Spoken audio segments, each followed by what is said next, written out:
pendidikan itu dalam rangka menjaga kefitrahan manusia. Oke. Apa sih fitrahnya manusia itu? Fitrahnya manusia itu dia punya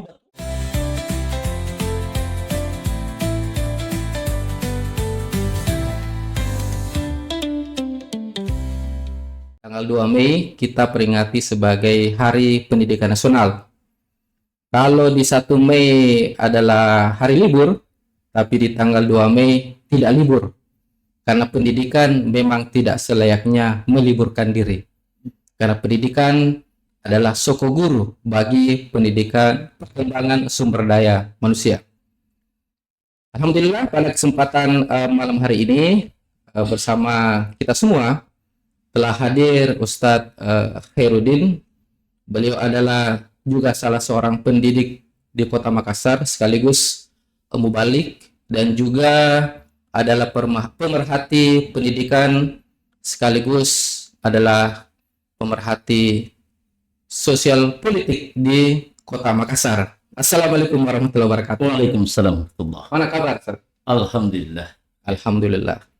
Baik, jadi di tengah maraknya peringatan Hari Pendidikan Nasional dengan mengangkat tema partisipasi semesta, wujudkan pendidikan bermutu untuk semua, maka tentu kita senantiasa seperti merecall begitu banyak problem yang dihadapi oleh pendidikan kita. Di satu sisi ada gonta-ganti kurikulum yang kemudian mengindikasikan ketidakjelasan arah pendidikan kita. Ya, kemudian di saat yang sama tenaga pendidik yang sangat minim sekali penghargaannya, pendidikan seperti itu. Jadi ada tenaga pendidik guru ya, itu kadang ini fakta ya, ini digaji kadang 100.000, itu pun dibayar setelah 3 bulan. Bahkan ada juga guru itu dibayar cukup dengan seolah-olah ya, cukup dengan ucapan terima kasih saja. Jadi ternyata pemirsa sekalian, guru bukan hanya pahlawan tanpa tanda jasa, tapi juga sekaligus pahlawan tanpa tanda terima. Karena tidak ada yang diterima. Nah, itu ironi. Di tengah kehidupan kita yang senantiasa menuntut kemajuan, ya, senantiasa menuntut perkembangan generasi.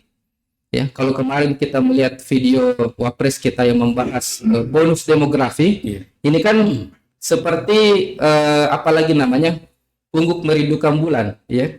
Berharap bonus demografi memberikan manfaat yang besar, tapi di sisi yang lain kemudian pendidikan tidak diperhatikan dengan seksama, Ustaz. Baik, Ustaz Khairuddin, kita mulai barangkali dari tema barangkali ya, Ustaz ya, boleh ya. Jadi tema Hardiknas pada kesempatan tahun ini mengangkat tema partisipasi semesta, wujudkan pendidikan bermutu untuk semua. Barangkali ada insight, ada komentar terkait dengan tema Hardiknas pada kesempatan tahun ini, silakan. Ya, kalau kita bicara tema partisipasi semesta, ya, memang dalam perspektif Islam ya, pendidikan itu bukan hanya memang tugas negara, ya, tapi juga tanggung jawab institusi keluarga, kemudian masyarakat, ya, dan tentu negara yang punya domain paling besar, ya. Yang kalau kita istilahkan pendidikan itu tidak hanya formal, ada informal, ada non formal. Nah, cuma kalau kita sekarang bicara mutu, ya, mutu ini yang memang perlu untuk kita garis bawahi, ya.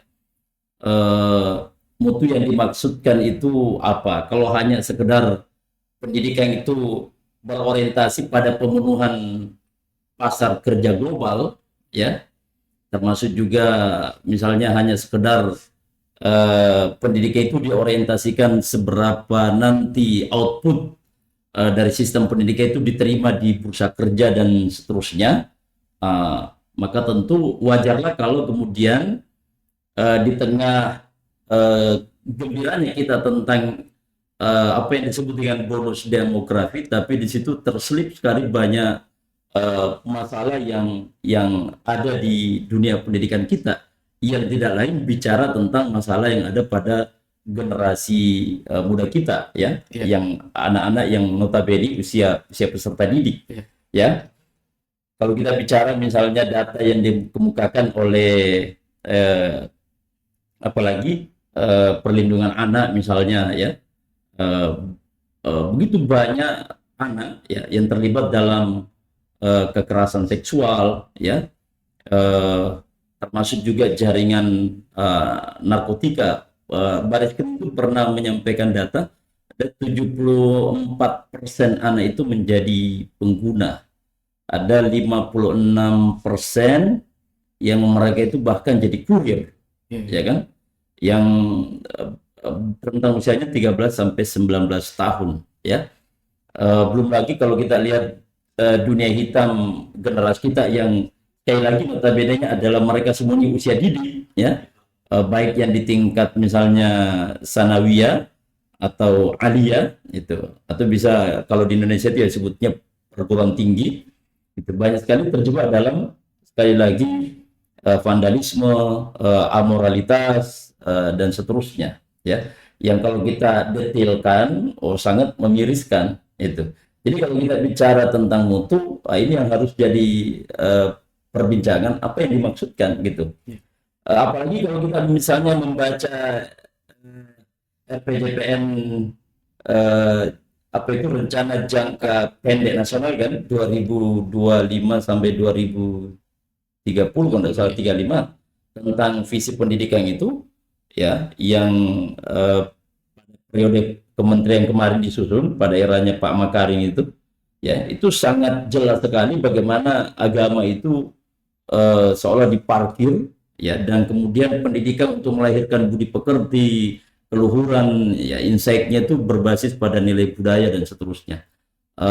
Tentu kalau kita bicara lagi tentang mutu apa yang dimaksudkan seperti itu. Iya. Baik, jadi kita bisa simpulkan bahwa tema dan realitas yang terjadi hari ini ada disparitas yang cukup jauh, Ustadz, ya, Iya. antara keinginan yang ingin diwujudkan dan kenyataan real di lapangan. Iya. Tapi ada yang saya mau highlight tadi terkait dengan pendidikan dalam konteks orientasi pasar gitu. Iya. Ada tadi saya highlight ini apalagi namanya? Apakah kemudian bisa dimaknai barangkali sebagian orang ya memaknai bahwa pendidikan kita hari ini dalam rangka untuk mewujudkan hasrat-hasrat industri gitu, hanya sekedar untuk menjadikan mereka mesin-mesin Iya. produksi tanpa kemudian hakikatnya kan pendidikan itu meningkatkan taraf berpikir, Iya, ya, betul. irtifa'ul fikri. Iya. Nah, ini apakah memang seperti itu, Ustaz? Kalau kita lihat, ya, di PJPN memang seperti itu orientasinya, ya kan? Karena itulah kemudian sulit membayangkan output dan outcome pendidikan kita itu menghasilkan manusia-manusia yang memiliki kecendekiawanan itu, karena mereka memang tidak dibentuk sebagai mufakir, sebagai pemikir, ya kan? Itu mereka sepertinya ya diorientasikan, dibentuk oleh sistem pendidikan ini hanya untuk menjadi sekrup dari mesin-mesin industri dalam dunia kapitalis, seperti itu.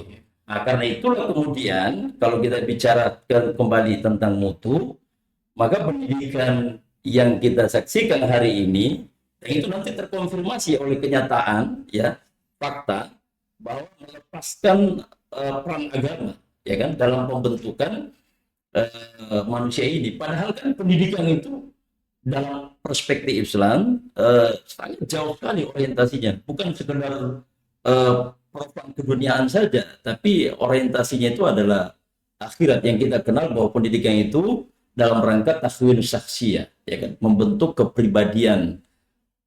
Kalau dia Muslim ya tentu kepribadian Islam, ya, yang pola pikir, pola jiwa dan perilakunya atau attitude-nya itu ya tentu sangat dipengaruhi oleh pola pikirnya. Jadi kalau pola pikirnya dia dibangun, ditambatkan pada akidah Islam dan sakofa Islam, maka tentu ya kita akan mendapatkan generasi yang insya Allah akan memiliki pola jiwa, attitude, ya kita sebutnya begitu dalam dunia pendidikan, atau perilaku yang juga ya insya Allah diislami. Tapi kalau sejak awal itu dijauhkan, ya yang hanya berorientasi pasar dalam rangka memenuhi tuntutan sekali lagi industri, ya dalam progresivitas ideologi kapitalis hari ini, ya maka jangan heran kalau anak-anak kita itu ya hanya mengejar dunianya. Dan itu bisa kita lihat kan, Ya. berapa banyak anak-anak kita yang misalnya usia balik, ya persoalan mendasar saja transenden dalam Islam tentang sholat apa dan seterusnya mereka sangat awam sekali. Iya. Itu. Baik, jadi menarik tadi apa yang disampaikan bahwa pendidikan hari ini tidak membentuk para pemikir ya, Iya, para mufakirun yang kalau kita kaitkan dengan misalnya kekuasaan hari ini ya, tentu memang eh, mereka yang bisa melakukan kritisisme terhadap kebijakan-kebijakan pemerintah tentu Iya. lahir dari proses pendidikan yang melahirkan pemikir, gitu kan? betul. Ketimbang proses pendidikan yang tadi bahasanya menarik ya, hanya sebagai bagian dari sekrup mesin Iya, kapitalis yang kemudian bekerja hanya sekedar orientasi materi saja. iya, Nah, ini kemudian apalagi namanya? Kalau kita kaitkan misalnya dengan kondisi sekarang yang memang tadi sempat disinggung ya, anak-anak didik kita, ya adik-adik kita itu hal-hal yang mendasar saja kadang mereka sulit cerna gitu ya. iya, Hal-hal yang transendental ataupun hal-hal praktis kan banyak di video Ustadz kan, iya, betul. tambah-tambah sederhana saja tidak bisa dijawab ya. Iya, Ya, apakah karena grogi atau apa kita tidak tahu. Tapi setelah diuji berkali-kali dan terkonfirmasi banyak video yang demikian, para guru mencoba misalnya, itu hitungan-hitungan sederhananya tuh mereka harus menggunakan kalkulator. Dan saya pernah ketemu juga seperti itu ya. oh, iya, Jadi datang ke laundry ya, dihitung notanya kan, iya, dia harus ke belakang dulu ambil kalkulator. Jadi saya hitungkan sendiri di nota itu. Nih, ya, sebegini nak, nggak usah pakai kalkulator. Ini bukti. Namun kemudian saya ingin kembali bahwa apakah kemudian kegagalan di dalam membentuk para mufakirin itu ya itu bisa dikaitkan dengan misalnya bagaimana kemudian kurikulum kita itu tidak memiliki visi yang jelas ya, iya, tidak memiliki arah yang jelas. iya, Setiap terjadi pergantian menteri misalnya, pergantian penguasa iya, ya, itu kemudian aksesnya atau akses pastinya itu adalah terjadi pergantian kurikulum. iya. Ya, apakah itu bisa menjadi salah satu faktor kira-kira Ustaz? Yaitu salah satu variabel. Ya. Meskipun sebenarnya di lapangan, ya saya banyak ketemu teman-teman yang memang dia bagian dari apalagi pilar pendidikan nasional hari ini. Ada yang jadi apalagi pengawas, ada yang jadi kadang-kala istilahnya itu widya suara dan seterusnya.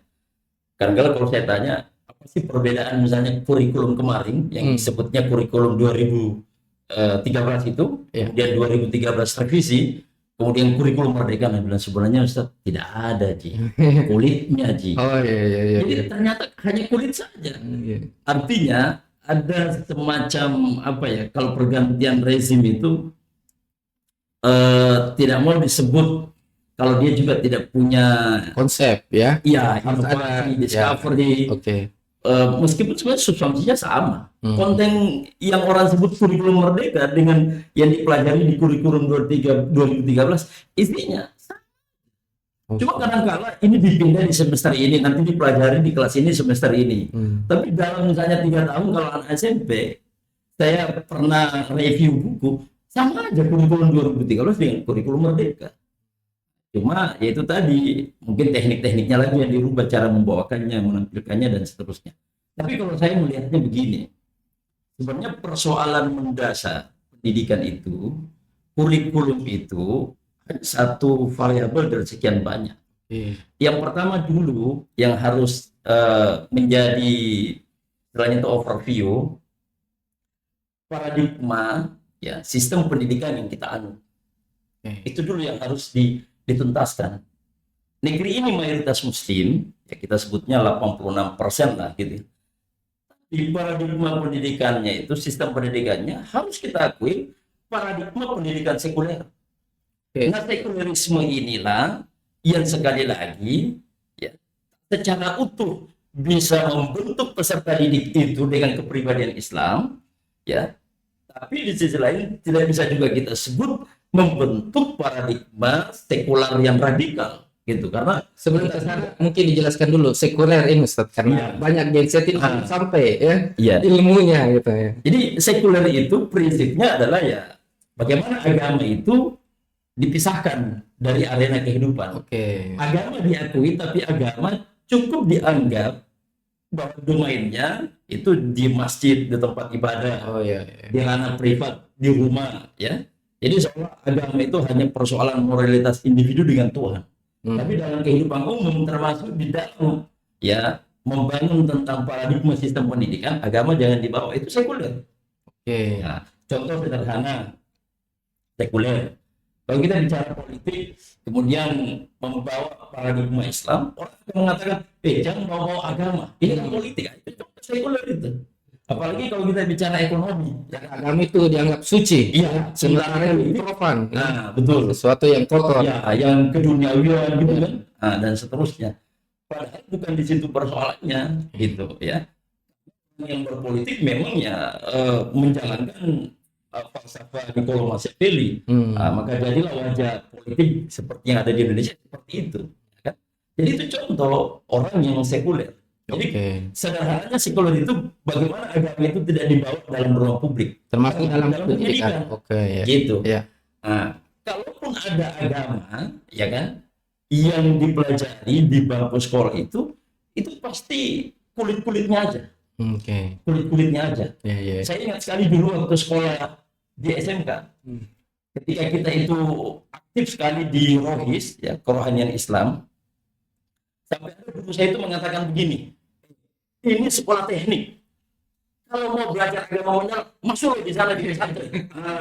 Ini contoh sekuler ini, seolah-olah teknik itu Tidak boleh belajar agama. ya, jangan mendalami. Kalau belajar agama kulit-kulitnya aja, Ya. jangan mendalam. Kalau mau mendalam, masuk sekolah di pesantren.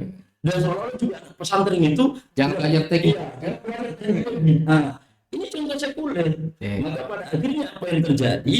Ada anak kadang-kala ilmu alam dia kuasai, ya, dari Islam, misalnya bahasa Arab, ya, usul fikih, ulumul hadis, ulumul Quran, gitu kan. Oke. Tapi ilmu alat ini kemudian itu seolah tidak kompatibel ketika dia menemui kenyataan hidup bekerja di era modern sekarang ini.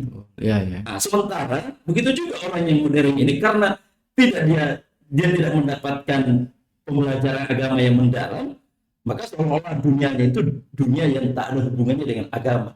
Kalaupun dia mendapatkan pelajaran agama itu, ya mungkin dari orang tuanya. Kalau orang tuanya konsen di situ, kalau tidak ya sudah.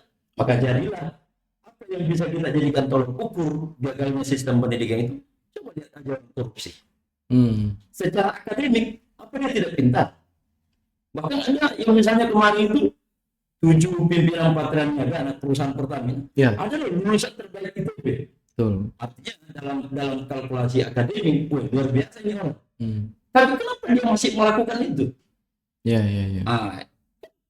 Kalau tidak ada moral yang menjaga, penjagaan moral dalam dunia kerja itu tentu sangat dipengaruhi cara pandang dia, dampak dari perilaku dia, konsekuensinya dengan akhirat dan seterusnya. Oke. Kalau kita bicara seperti ini kan berarti bicara agama. Nah, kalau orang tidak punya cara pandang seperti ini, maka akhirnya ketika dia bekerja, dia anggap ya bekerja ini urusan dunia yang tidak ada hubungannya dengan agama. Maka kalau dia melakukan kejahatan apapun, kejahatan keuangan dan seterusnya, ya dianggap ya itu hanya sekedar konsekuensi dari ketidakprofesionalan dia. Padahal dalam panah agama, inilah cacat bawaan dari sistem sekuler yang diadopsi dalam sistem pendidikan saat ini. Iya, jadi pemirsa sudah paham ya apa itu sekulerisme ya, sudah paham semua, oke. Kemudian ingat kalau bekerja, ya ingat juga ya ada akhirat ya. Ya, begitu. Jangan sampai bekerja terus karena lupa akhirat jadinya korupsi. Ya. Akhirnya melahirkan yang namanya Liga Korupsi Indonesia. Luar biasa ya. Orang-orang pintar ya, dipercaya, IQ-nya tinggi, kemudian menempati posisi penting, akhirnya ternyata korupsi. Iya. Baik, kembali lagi Ustaz. Ini Iya. terkait dengan tadi sudah ada review sedikit mengenai bagaimana Islam ya. Iya.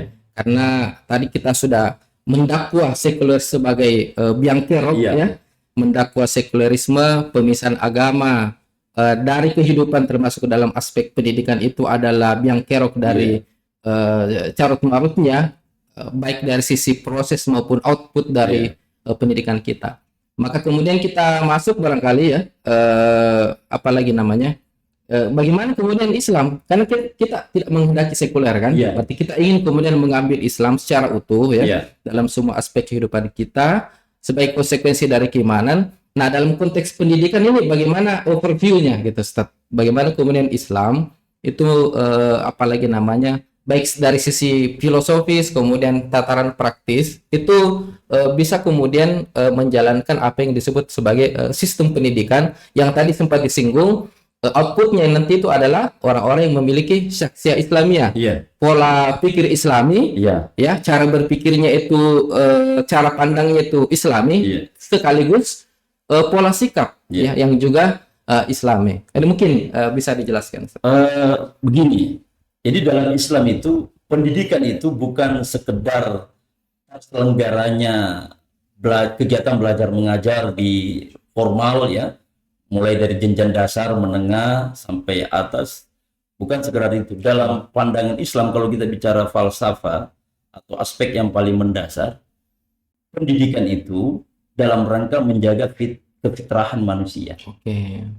Apa sih fitrahnya manusia itu? Fitrahnya manusia itu dia menyembah Tuhan. Oke, iya, Gitu. betul. Karena itulah kemudian mengapa Nabi mengatakan kullu mauludin yuladu 'alal fitrah. Fa'abawahu yuhawidanihi au yunassiranihi au yumajjisanihi. Jadi setiap anak yang lahir itu dia dalam keadaan fitrah. Karena itu saya selalu menyampaikan ke misalnya teman-teman pendidik, sebenarnya tidak ada anak, hakikatnya tidak ada anak yang cetak birunya itu dia begal, dia kriminal jalanan, Betul. ya, dia bandit, tidak ada. Itu cetak birunya, ya, dia terlahir dalam keadaan fitrah. Nah, fitrahnya apa? Itu lurus, ya, pada satu bentuk ketuhanan. Ketika manusia dia masih belum menjadi sesuatu yang disebut di alam ruh, ya, dia menyaksikan itu, ya, bahwa ketika ditanya alastu birabbikum qalu bala syahidna. Itulah yang mau dijaga. Maka pendidikan itu dalam pandangan Islam bukan sekedar itu tadi terselenggaranya itu, tapi bagaimana menjaga fitrahnya manusia. Ketika manusia dalam apalagi lompatan waktu kehidupannya, maka kefitrahan itu diarahkan ya sebagaimana disebut di dalam Quran surah Al-Qasas ayat 78. Wabtaghi fima ataqallahu daral akhirah wa la tansa nasibaka minad dunya wa ahsin kama ahsanallahu ilaika wa la tabghil fasada fil ardi innallaha la yuhibbul mufsidin. Ya, jadi kata Allah, carilah olehmu kebahagiaan kehidupan negeri akhirat. Ya kan? Jadi kita hidup di dunia, tapi Allah perintahkan untuk mencari kebahagiaan di kehidupan akhirat. Berarti langsung transendental. Berarti manusia itu hidup, ya kan, menjaga fitrahnya dalam rangka untuk kehidupan akhirat. Betul, ya. Nah, karena itulah pendidikan bagaimana menjaga fitrah ini. Maka disitulah saya katakan tadi, kalau kita bicara tentang partisipasi semesta, kita setuju bahwa memang pendidikan itu bukan hanya tanggung jawab negara. Maka harus ada tanggung jawab keluarga. Karena orang yang pertama kali menjaga kefitrahan anak ini adalah orang tuanya. Kenapa Nabi mengatakan kedua orang tuanya lah yang menjadikan anaknya itu berwatak Yahudi, Nasrani, Majusi. Ketika dia tidak bisa menjaga kefitrahan ini. Melalui apa? Tentu pendidikan. Pendidikan apa? Ya belum pendidikan formal. Ya pendidikan dalam keluarga itu yang pertama. Nah, disitulah peran ya ayah dan ibu. Karena itu misalnya dalam konteks peran ayah dan ibu ini, ya tentu ayah, bagaimana Allah mengatakan ku anfusakum ahlikum nara. Ibu juga disebut sebagai ummu rabbiyatul bait. Gitu kan? Dua ini harus bersinergi menanamkan ya akidah Islam, ya kan? Kemudian tentu melalui proses berpikir sesuai dengan perkembangan pemikiran anak. Setelah itu ya, ketika kematangan berpikir ini mulai tumbuh, ya seiring dengan itu ditanamkan sakofa Islam. Sehingga kemudian anak itu paham mana yang wajib, sunnah, mubah, makruh, haram, mana yang halal, mana yang haram, mana yang terpuji, mana yang tercela. Disitulah kalau kita bicara mengapa tujuan pendidikan Islam itu pembentukan kepribadian Islam, Ya. karena akal ini mesti dituntun. Apa yang menjadi penuntunnya tentu akidah Islam tadi dengan sakofa. Kalau akalnya sudah dituntun itu, maka insya Allah itulah yang akan menjadi nanti parameter ketika dia memiliki kecenderungan ingin melakukan sesuatu. Misalnya kalau anak itu terdidik, ya dia punya akidah Islam yang lurus, yang baik, dia punya sakofa Islam, maka ketika dia misalnya sudah menempuh pendidikan formal, dia ingin misalnya melakukan perjalanan, ya kan, dengan teman-temannya, kawan-kawannya, ini contoh. Maka tentu kalau dia punya akidah dan sakofa Islam, dia tidak boleh sembarangan melakukan perjalanan. Sebagaimana anak-anak yang hari ini kalau kita lihat sangat bebas sekali. Misalnya berkelompok atas nama kegiatan sekolah, laki dan perempuan bebas pergi ke sana kemari. Dengar itu anak muda.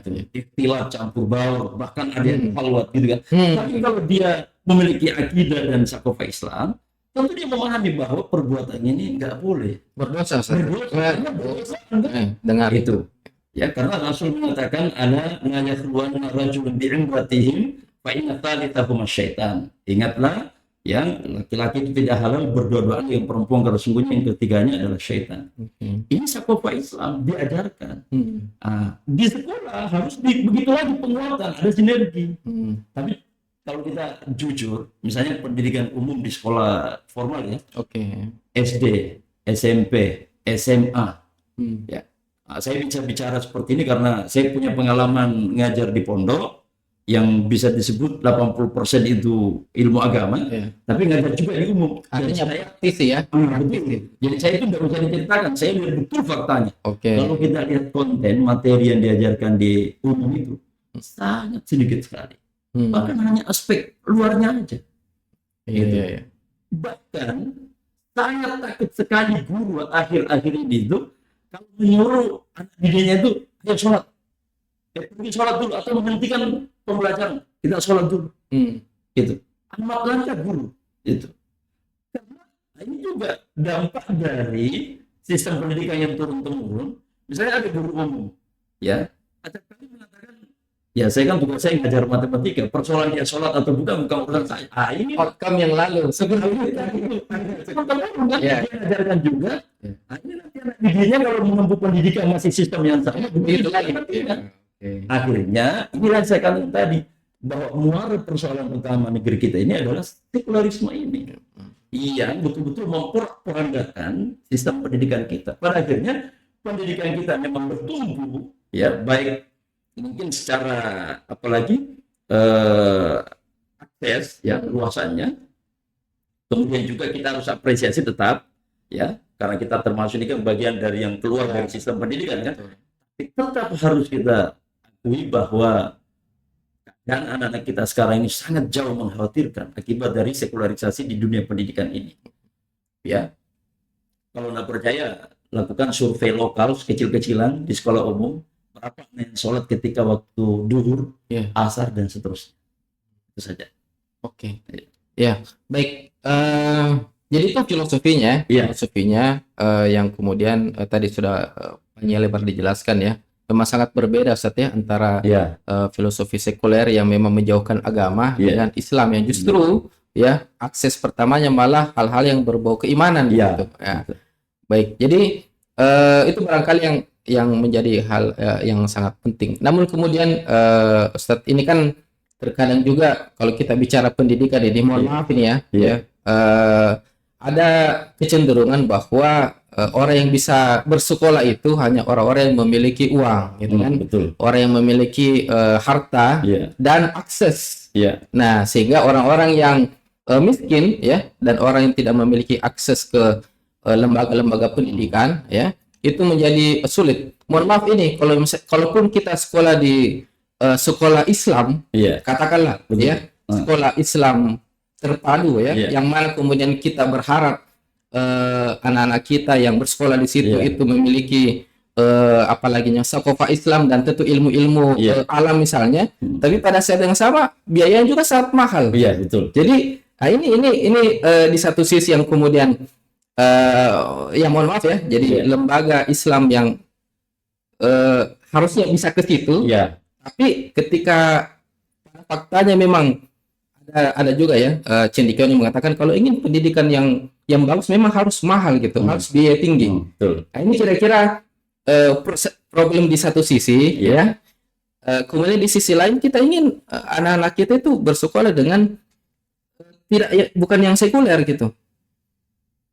Sementara biaya Tinggi. itu tetap tinggi. Ini Iya. kira-kira apakah ada insight ya Iya. atau cara pandang Ustaz yang bisa di Memang di Indonesia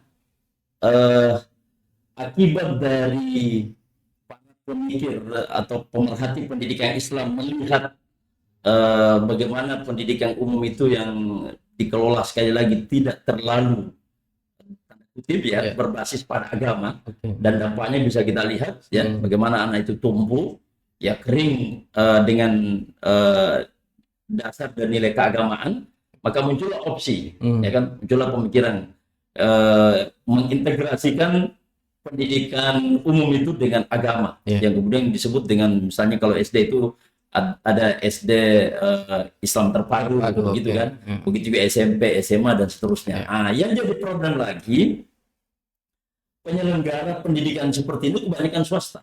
Nah, itu dia. Kebanyakan swasta, bukan negeri. Bukan negeri. Bukan negara. Sumber dananya Iya, bersumber kepada dari swasta, dari orang tua, orang tua ya. Antisipasi Biaya bangunan dan seterusnya dari orang tua. Inilah karena memang sekali lagi negara itu kan tidak punya konsep ke situ. Karena begini, bagi mereka kalau anak Anda mau belajar agama masukkan di madrasah, kan seperti itu.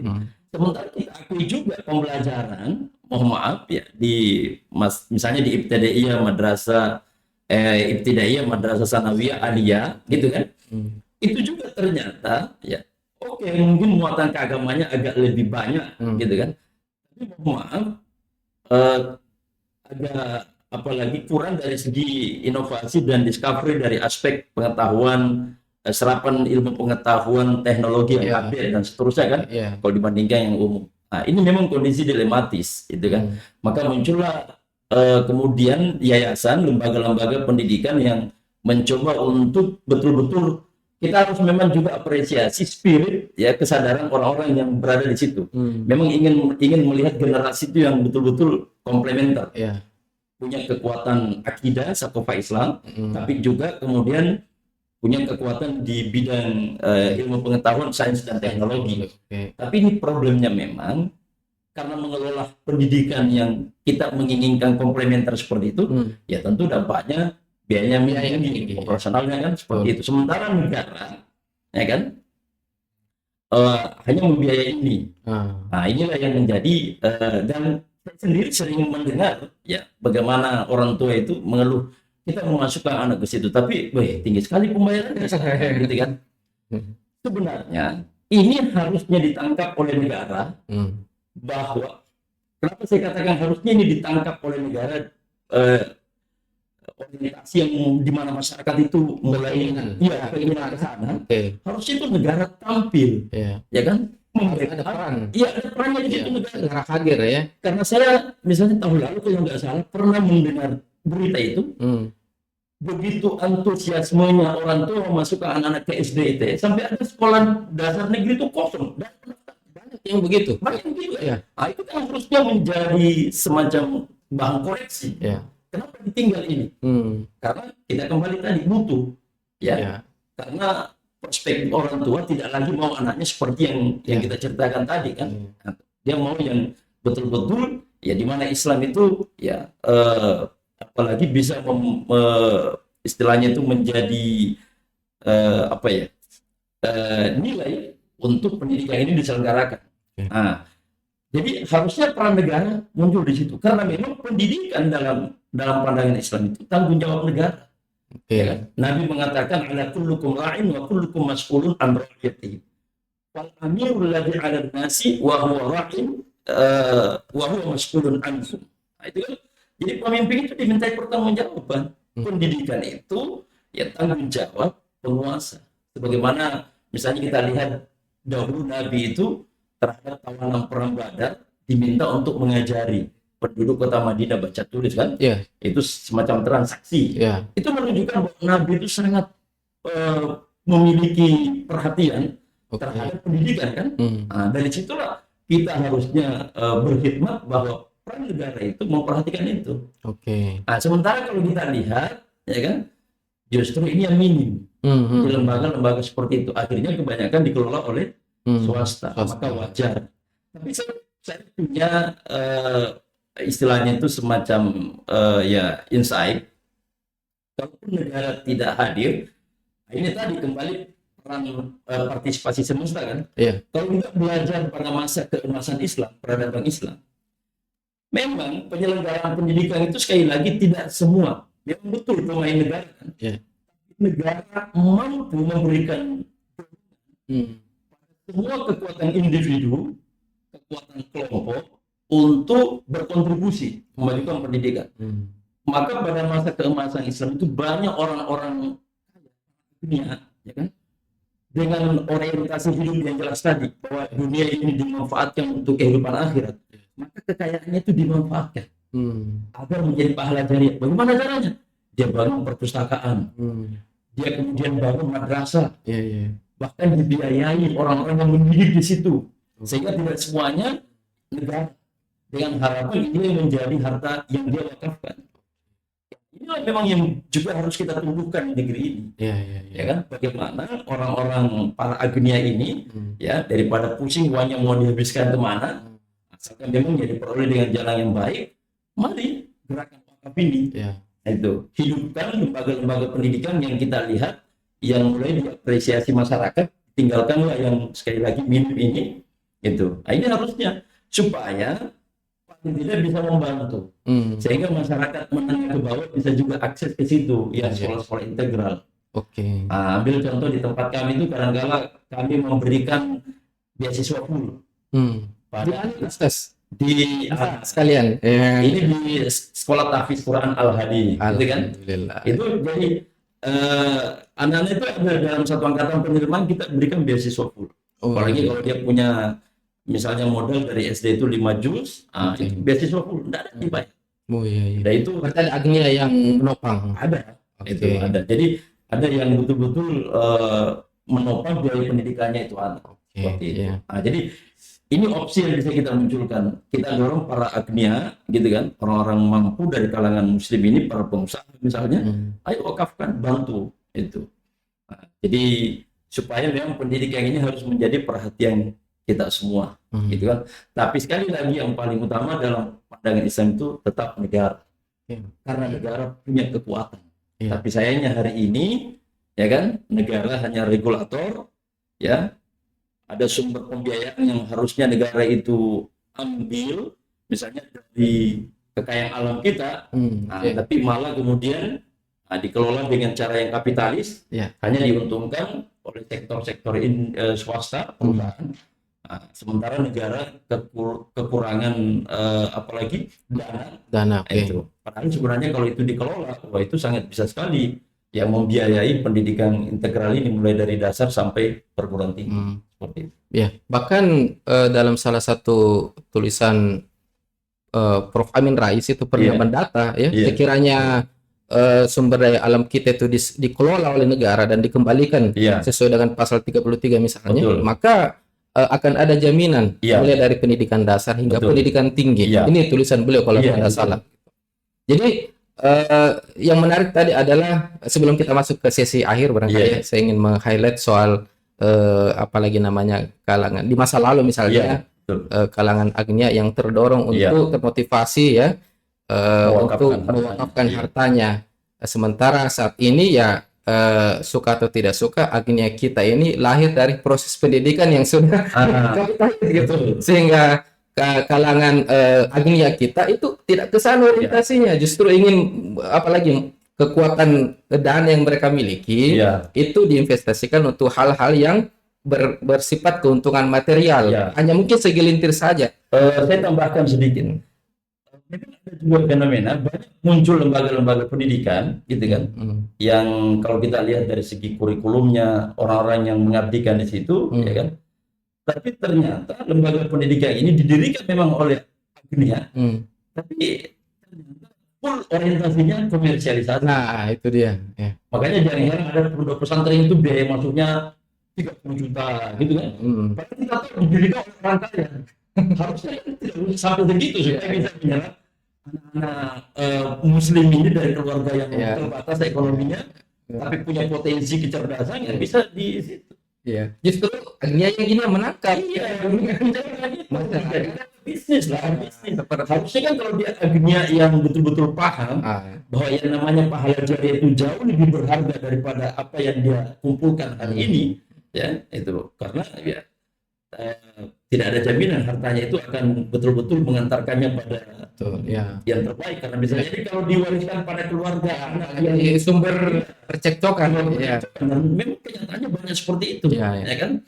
Nah, jadi itu yang saya maksudkan, banyak pada akhirnya agnia itu yang menangkap peluang ini jadi peluang bisnis. Nah, makanya itu tidak heran banyak sekolah-sekolah di Indonesia itu yang SMA integral, pesantren, tapi bayarannya luar biasa. Harusnya kan ini kalau dia betul-betul agnia, ambillah, ya kan, anak-anak dari bawah yang punya potensi. Oh itu kalau dia jadi ulama berkat Anda para agnia ini luar biasa pahalanya ini. Dia mengajarkan lagi ilmu, gitu kan. Tidak mengajar secara langsung, tapi Anda menjadi fasilitator. Anda menjadi ibarat sumber air itu, di mana sumber air itu kan sumber kehidupan bagi manusia. Nah, ilmu ini Anda memang tidak ngajar, tapi Anda menjadi orang yang memadahi, berinteraksinya, yang memberikan ilmu dan yang mencari ilmu. Itu luar biasa. Ini harus didorong, ini kesadaran para agnia. Dengar ya, para agnia. Agnia itu berarti orang-orang kaya ya.